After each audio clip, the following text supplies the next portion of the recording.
And I remember I was in my first sparring match. There was no gear back in the day. There was just my little martial arts karate suit, and that was about it. It was traditional kumite, like Olympic karate. You have to score with something that is like significant and assertive and be fully focused and like very intentional. And I kicked this poor little boy in the stomach, and he landed hard on the hardwood floor. And I remember I got a point, so I was pretty excited about that, but I felt absolutely awful hurting this little boy. And I'll never forget that first point and that first move and me kicking this little boy. And I thought, well, I liked practicing and I liked learning and I liked people cheering for me, but I didn't like hurting people. And that was like the first moment that I went through this battle in martial arts between loving what I did and loving the journey, but not actually liking the combativeness and the aggression and the mindset behind being a fighter.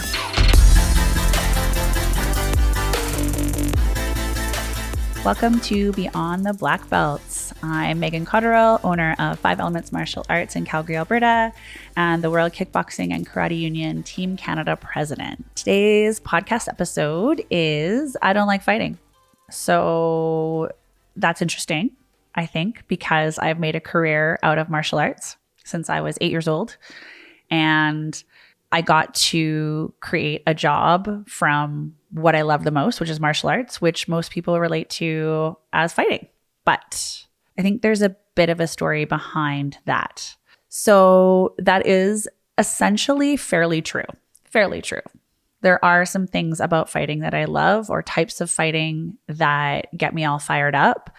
But I think this is the one that describes that it's not punching or kicking people in the face that lights me up.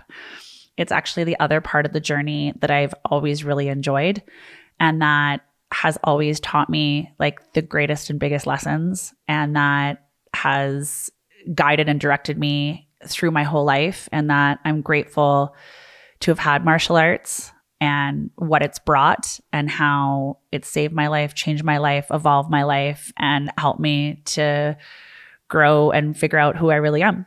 So if you like these podcasts and Beyond the Black Belts and what I have to say, we're trying to grow this beautiful community. So please like and share or subscribe and give me some feedback. I'd love to hear it. So we'll start with my journey as to why I don't like fighting. We'll talk about my first tournament. So I started martial arts at the age of 8 for other reasons, but I really started to enjoy what I was learning and how I was growing and how I felt through basically learning how to punch and kick and how to get stronger and more flexible and more agile. And my confidence was really growing. My self-identity was really improving. I was starting to feel like the person I wanted to feel like through martial arts. But of course, I mean, you are punching and kicking. You are blocking. You're doing stances. You're strength training. You're learning what you're made of. Things are hard. Things are very challenging. The workouts and the techniques are not easy. Thinking like a fighter is not easy. It's not natural to think about fighting. I look at little kids all the time and I look at how scared they are to start to block each other or hit a target or learn how to spar. And they're pretty freaked out. And sometimes if you've never taken martial arts before, you can be kind of judgmental as to how much you should push a little kid or what your expectations are of others or even yourself taking martial arts for the first time. But fighting's not natural. As humans, I think we just want connection and love and happiness. And we're not looking to have serious aggression and want to punch and kick everyone in the face and have conflict in our lives. But learning how to spar is an incredible life skill. And I think that everyone should probably try it at least a few times in their lives and see what they take out of the situation and discover more parts about themselves that they might not have realized or known before. I think there was a very famous quote that said, everyone's got a plan until you get punched in the face. Well, fighting teaches you about that. Fighting teaches if you're full of it or if you can actually work through what it takes to learn how to fight and learn how to be in a sparring situation and be that vulnerable. It takes a lot of vulnerability to put yourself in a sparring match. It takes a lot of vulnerability to put on gloves and know that someone else is going to kick and punch you and know that you need to guard and defend yourself and block and move and be in a situation that could be possibly combative and to learn self-defense. I think that everyone should learn that kind of life skill and see how they can grow and evolve through those situations. So I'll talk about my first tournament. I think I was 8 or 9. I don't totally remember the exact age. I just remember that it gave me a really good goal when I was younger and I was first doing martial arts and I was learning what to do. But it was traditional karate. It was goju-ryu. It was on hardwood floors. And actually it was in the gym of a YMCA, South YMCA actually in Calgary. I remember that. So I have all kinds of good memories about that. And I was really, really nervous. It was my first tournament. And I really wanted to get a medal or a trophy. I really like competition. I really like to win.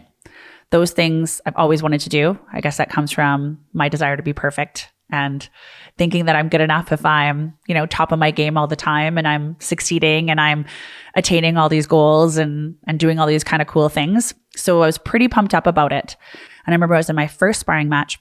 There was no gear back in the day. There was just my little martial arts karate suit and that was about it. And I remember it was traditional kumite, which is like Olympic karate, very, very traditional karate.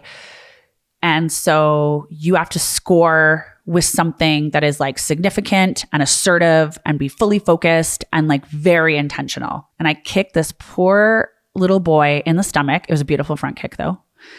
And he landed hard on the hardwood floor. And I remember I got a point. So I was pretty excited about that. But I felt absolutely awful hurting this little boy. And I'll never forget that first point and that first move and me kicking this little boy across the room onto the hardwood floor. And I thought, well, I liked practicing and I liked learning and I liked the goal and I liked winning and I liked people cheering for me, but I didn't like hurting people.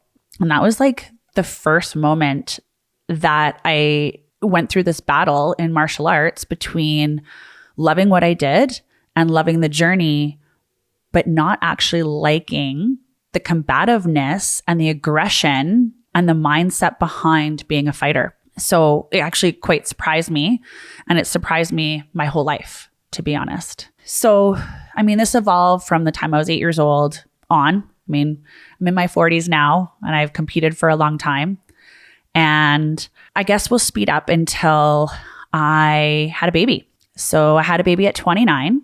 It was the first time I'd ever taken time off as a martial artist. And I decided that it was very important for me to evolve my career and be very relevant and still compete and still very much be in the competition circuit. Because I did want to grow my career. I did want validity and I did want the respect in my industry. I want to be respected as a coach. I want to be respected as a business owner. I want to be respected as a sensei. I wanted to keep increasing my levels and my dans, they're called, in the different martial arts that I did. I wanted to continue to get more black belts. And I thought that competition would be incredibly important and an incredibly important part of my journey in order to achieve those goals and those things that I wanted and this resume that I wanted to speak for itself so I would never have to defend myself in my industry ever. But it wasn't necessarily the best idea. It wasn't that I wanted to fight. I actually didn't at all. I went back to work very quickly and I started training 3 weeks after I had my son. I would never recommend this to anybody. Looking back, it wasn't very smart. It wasn't good for my body. It was good for my mental health though. I had a serious postpartum. I cried every day. I felt like things were dark constantly. My hormones were everywhere. I felt like I wasn't good enough as a mom. I wasn't good enough as a martial artist. I wasn't good enough as a coach. It was a really sad time being postpartum and going back to work full time 3 weeks after I had my son with my son in tow and then actually starting to train. I also gained a lot of weight when I was pregnant because I was bedridden and very, very high risk. And I'd had fertility issues, so I was incredibly scared to lose him. And I was put on that bed rest. So I gained 93 pounds. So here I was trying to go back into full-time coaching, being a full-time business owner, trying to be an athlete, trying to lose all this weight and having postpartum. The last thing I actually wanted to do was fight. But I did want to find myself again. And I did want to establish myself back in my industry again. I wanted to be what no one expected me to become, especially after I became a mother. So I think my first competition was 8 or 9 weeks after I had my son. And I remember almost missing my divisions because I was pumping in the bathroom because I had to feed my son, but I was also up to go fight in the women's fighting divisions. And I was exhausted. I wasn't sleeping. Everything was sore. I was obviously breastfeeding. And I had to go fight in a bunch of divisions in order to get back in the game and work towards provincial qualifications and work towards national championships, because my goal was to make it to world championships by the time my son was a year old. So I continued to compete. My next competition right after that was the same journey. I had lost a little bit more weight. I was in a little bit better shape. My flexibility was getting better. I was starting to remember. And I was training till 9, 10 o'clock at night. I was up in the morning. I was training early. I was running with my son in the stroller. And I didn't want to fight, but I did want to fight for myself and my identity and these goals and what I wanted, and for being a good mom. And like I said, for establishing myself as this martial artist who I'd created an identity around my whole life since I was 8. So I'd finally made it through provincial championships. I'd made weight. I had qualified. I'd done all the divisions I wanted to do. And I finally made it to national championships. And I remember I was absolutely terrified.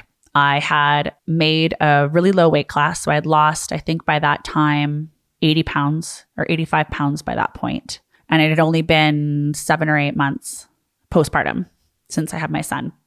And I was in Ottawa and I was exhausted and I wasn't sleeping, and he was still in tow. And I remember I was fighting for everything else in my life, but I was terrified of fighting. I was terrified of hurting someone. I was terrified of breaking my jaw again. I was terrified of getting super hurt. I was terrified of being so injured that I couldn't take care of my son, but I felt like the risk was worth the reward and where I wanted to be with my goals. So I fought. And I remember I was very surprised because I was in a division that wasn't supposed to be full contact. And I was getting hit absolutely full contact. And I remember thinking, if this is what fighting really is, and there isn't any rules, and the referees aren't going to keep me safe, I'm going to have to train a lot harder. And I'm going to have to switch my mindset, and I'm going to have to change my goals quite significantly. And I remember the referee allowed the girl to hit me in the back of the head multiple times. He allowed the girl to hit me as hard as she could across the jaw. I remember she was allowed to punch me after the referee said stop, and she literally kicked me into where the spectators were watching. And none of the referees were doing their job. None of the referees were protecting me. None of the referees were actually keeping the integrity or the safety of the fight at all. And that's what I thought fighting was, especially in martial arts, was that you were supposed to play by the rules. And so it really made me angry that this is what fighting had become in something that I thought had so much integrity. And for someone that didn't want to fight full contact at that time, I did later on, but not at that time. I wasn't prepared for the emotional, psychological, and the physical consequences of what this fighting was. But I wanted to continue fighting for my goals and my job and my identity. So I continued losing weight. I continued overtraining. I continued absolutely hating getting the snot beat out of me every day in training. I hated that my coaches were hurting me. I hated that when I fought bigger people, they went really hard. I hated every time that I had to spar. I felt physically sick and extremely anxious, but I wasn't allowed to show it. I wasn't allowed to show any weakness. I wasn't allowed to show anyone that I was extremely afraid. I wasn't allowed to show that I didn't want to injure people, and I didn't want to hit them as hard back, and I didn't want to break the rules. I hated that. I loved that martial arts was supposed to have structure. But again, I was fighting for something bigger, and that was the fight that I was really in. So I pursued my goal to that first World Championships that year, and my son was just turning a year old, and it was in Portugal. And I remember that I had lost 93 pounds by then. I weighed in at 117 pounds, 5'10". So the fight and the fighting and my goal had basically completely consumed me over that year. And with the postpartum and with the depression, it really drove what this goal was and my desire for it. My desire was to be on that podium by the time my son was a year. And I thought I was being a good role model and showing people that they could do it too, and they could pursue these dreams. And if they just tried hard enough, they could get there. So I did. And I won my first fights and I made it to the semifinals. And I hated every second of being in the fight. I hated every second of it. All I wanted to do was be sick. I hated the idea that I had to hit the girl harder than what the rules were. I hated the fact that I had to be prepared for her hitting me after the referee broke us up, or for her cheating, or for excessive contact to go on, or low kicks, or illegal techniques. I didn't like that fighting had become something that was so physically and psychologically not fair. But I kept doing it, and I kept fighting, and I made it to that podium. I won a bronze medal that year, and my dreams were starting to come true, at least the dreams I thought I wanted. And I made it home just in time to see my son's first steps, which was pretty great. Leaving him was excruciating, but being home with that medal around my neck, seeing it all through, working through not wanting to fight, but wanting to fight for who I was and my identity was worth it. So if this connects with you and you're enjoying what I'm talking about, or it resonates, please share. Please help us grow this community. We're stronger together. So what that led to was a very long time of continuously fighting and continuously being in fight camps. I was in fight camps for a decade where I kept getting beat up. I kept being put in the hospital. I kept breaking bones, fracturing all different parts of my body, nose, shin, wrist, fingers, being in the hospital for concussions, getting injured by my coaches as well as the people that I fought, deciding that it was really important for me to fight in 8 or 9 different divisions, deciding that I needed to fight in Muay Thai, deciding that I needed to fight in K1, deciding that I needed to fight in full contact. Every single time that I stepped into that ring for a very long time, I hated the actual fight. I loved the training. I loved connecting with my teammates. I loved the goal. I loved the structure. I loved the focus. I loved that it helped me concentrate on what I could do and not what I thought I was messing up or failing at, or what I was sad about or anxious about or overwhelmed about. I mean, I was still a business owner trying to work multiple jobs. I was still a single mom. I was still fighting through a painful disease. And yet I didn't like fighting, but I loved all of the other bits. I loved when my feet touched the mats. I love how I felt after a good training session.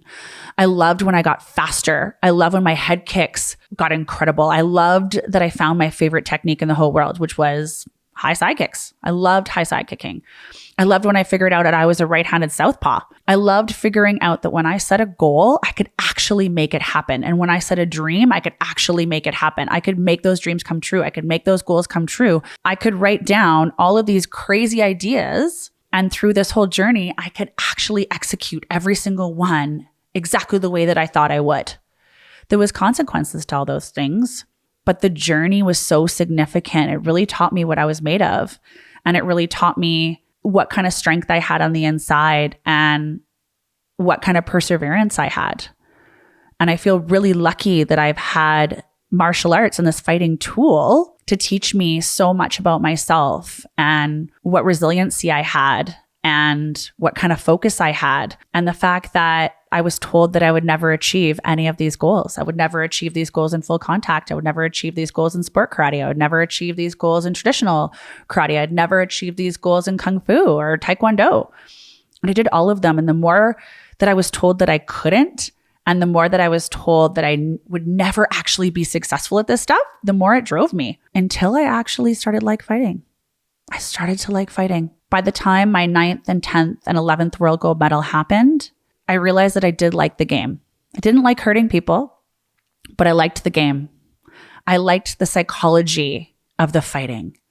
I loved the movements. I loved the way that it felt like this beautiful dance of figuring out nuances and social behaviors and cues and energy. And I loved how sometimes it brought out the best in me to watch me fight. And it brought out the most confidence I had. Sometimes it gave me insane humility, which I really needed. And so by the time I had hit my last international fighting competitions, I started to really enjoy being in the ring. I started to really enjoy how I felt and how I was able to control my emotions finally, how I was able to control my nervous system finally, my breathing, my mindset.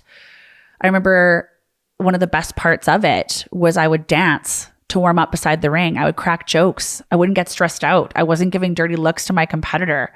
I wasn't acting all serious and tough. I was just super chill because this became part of who I was. And it didn't become hurting anyone anymore, being so combative or being so aggressive. It became the fact that I could be a fighter, or I could not, or I could be a coach, but it wasn't going to consume who I was. And I would get to choose what the next version of fighting looked like. And it changed my perception of what I was really fighting for and what I really enjoyed and where my priorities were. And so now that I'm retired from fighting, my doctor says I'm not allowed to fight anymore because my nose is made of glass and he won't fix it anymore for me. I really enjoy the fight camp. I really enjoy the training, and I really enjoy how I feel at the end. I really enjoy the goals of the combinations that I wanted to work through, or the footwork that I wanted to do, or the improvement on my speed, or the improvement on my technique. I loved how it made me a better coach. I loved how the whole process and journey of it made me a better instructor. It made me understand martial arts so much better. It made me understand social cues better. It helped me to interact with people better. It helped with my vulnerability. It helped with my humility. It helped with my self-esteem and my self-confidence. It definitely helped with my fitness. It's one of the best ways that I know of staying in shape and my mental health being strong and me feeling good about myself is putting myself through those fight camps, just not as extreme, but my goals of what I'm fighting for are now different. I don't need to be in the ring punching or kicking people in the face to feel that huge sense of accomplishment and pride about who I am and what I'm achieving.